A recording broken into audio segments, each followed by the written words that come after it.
Hey guys, welcome back to the channel. Let's talk about getting crypto for free today. All right, that's what I want to talk about. I've had a couple of people ask of what did I mean, or to get a little bit more specific into, and I've talked about, oh, I was earning free Quant through my credit card, or I sold a bunch of this free crypto demo or honeygain and I moved it over so now I can start a position without any risk. And I want to get into how I've been doing that. So some of the methods that I'm going to talk about, I'm still doing now. Some are a little bit more in the past that I can't or I haven't done in a little while, and I'll talk a little bit about that as well. And I have not looked for passive crypto making projects in a little while, at least like 3 or 4 months. But now, since the market is pretty freaking low in terms of emotional sentiment, I'm going to get back into looking at it. So if this is something that intrigues you guys more, let me know, and I'll just post a little bit more frequently about when I get into another DePIN or DeFi project and what it is a little bit. Down below, I will have a couple of links. None of this is a paid partnership, by the way. Things I'm talking about today are just ones that I've liked and I've used, plain and simple. There will probably be one, maybe two affiliate links down below if you're curious, where if you follow through with it, both you and I might get a little of a kickback. The others are just websites, so if you're curious, just lead the way. I'm just here to give you guys information. So with that being said, let's move forward and let's talk about a couple of ways of making some passive income through crypto. All right, so the first and foremost one, if you gotta pick a way to making passive crypto, again, not as a financial advice, never, but is a crypto credit card. Right, this is something I've used, use it all the time. It's just like a standard rewards card, right? You get 4% for like gas, 3% for eating out, 2% for groceries, 1% everything else. Some sort of breakdown like that. And there's several of these crypto credit cards, by the way. I just happen to choose Gemini. Nice little solid card. You can choose your color. And I got whatever pinkish thing this is. And I looked into Coinbase's card. They weren't fully out yet when I was looking. Crypto.com has one. I've heard a lot of good reviews on it. I just personally not a big fan of Crypto.com for a couple of reasons. So I went Gemini and I've been thrilled. There is an affiliate link down below where, again, if you want to follow suit with it, both you and I get a little bonus for it. Awesome. If not, do your own research regardless. But crypto credit cards are great. With Gemini at least, and I believe all of them are very similar, but I can speak more personally on this one, is at any given time on my phone, I can just change what the reward is. Like right now, I'm earning Quant. Every time I buy something, I get Quant. I'm going to go get gas and groceries later today, and I'll pick up a couple fractions of Quant just by using the credit card. Spending money I'm spending anyway. And you can change it in a couple of seconds. It just goes in the app, you can click and you can move it, counts as a MasterCard. I think it's easy. To me, this was a no-brainer, especially since I had a cashback reward card already. I'm like, oh, this is a step better for me. And I switched over. So credit card options are always a strong one. If you're curious for information, let me know down below, and I can get you more information other than the links. Now, other things that I still do, and I've done quite a bit, is selling bandwidth. There are several companies that do this. Like what was Honeygain? I think Honeygain is the name of one that I used for the longest while. That one I slowed down with, but there's App and then there's Grass. And I know there's others.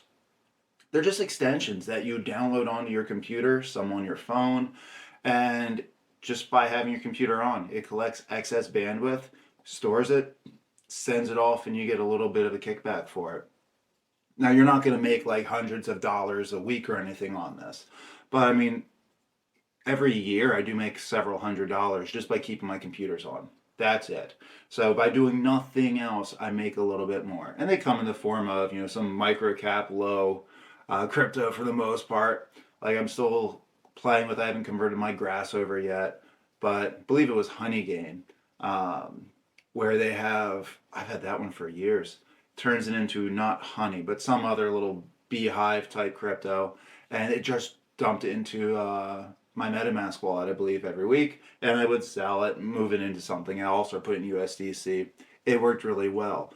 So you usually can only have like one of these per computer because they do kind of fight for each other. But if you find one that does bandwidth and then one that does something else, GPU power, then you can have two at the same time. So just do a quick little research to make sure you're not like stealing from yourself or slowing down by having two apps on the same thing.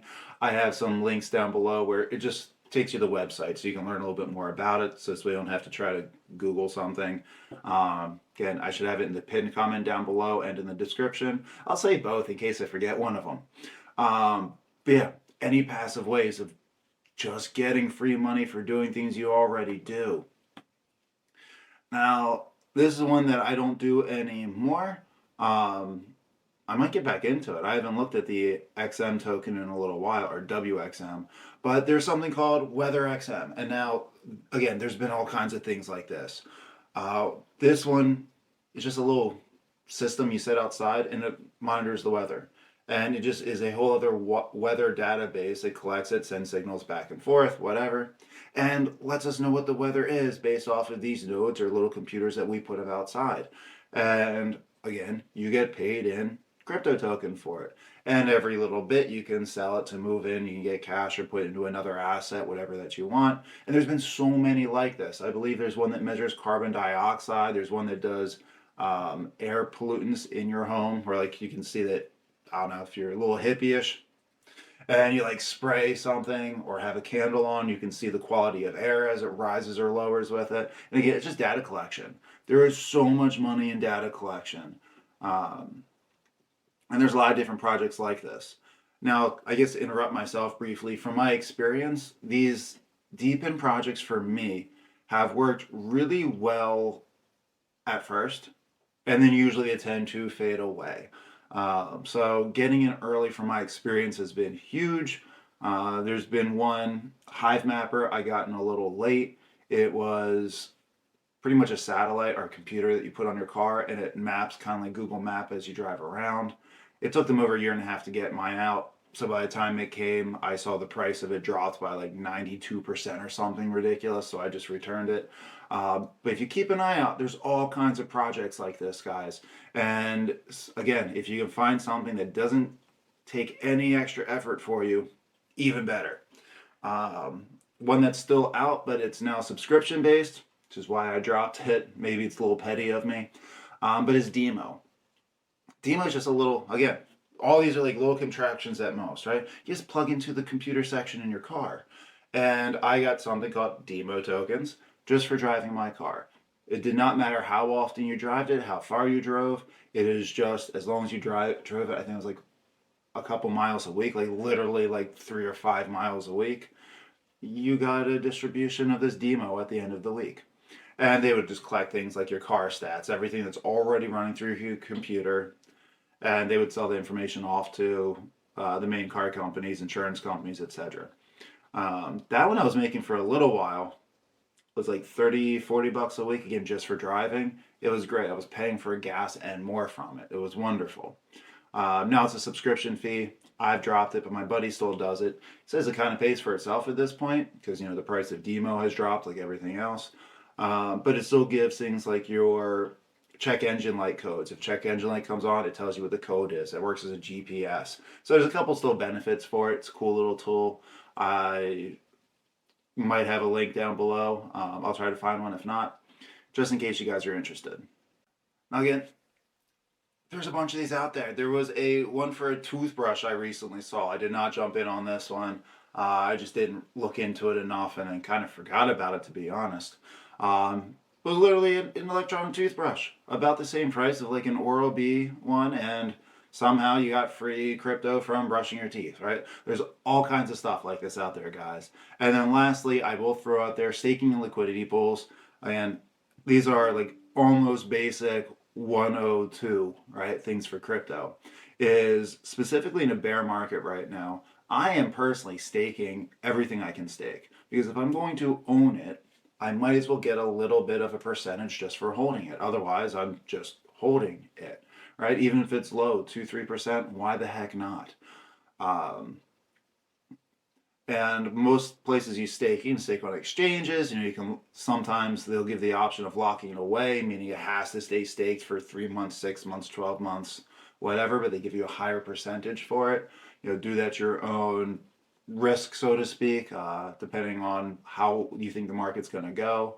I'm still a little hesitant to lock things up for more than like 3 months at a time because I still kind of expect a relief rally coming. But if you have a cold wallet like Ledger, you can also put it on a cold wallet, and a lot of those have staking abilities too, indirect staking. Liquidity pools I'm a big fan of, but I gotta say be a little bit hesitant right now. When we're in a bear market, there's less liquidity. So it tends to be not as beneficial. Usually don't make as much money back when there's less money going through. Two, there's also a little bit of a high risk. So you have to keep a closer eye on everything. So at this moment, I don't have anything in a liquidity pool. Putting some into Aerodrome and or Linea is likely going to happen sometime soon, but I want to see a little bit more stability first, whether it's upward trajectory or confident everything's just staying stable. I just not sure yet, so we're going to play that one by ear. So there you guys go. That was just a quick little crash course of things that are out there, things that I've done, and some links down below for you guys to do a little bit more research, see if it's something that you like. And if you guys like more videos like this, again, let me know down below. And as I look into projects, I'll give quick little reviews. I'll let you guys know what I'm finding and if I hop into any of them again, because I like these kind of things. They've done well for me in the past. So thank you guys for being here. I'll talk to you guys all again soon. Have a good one. Peace.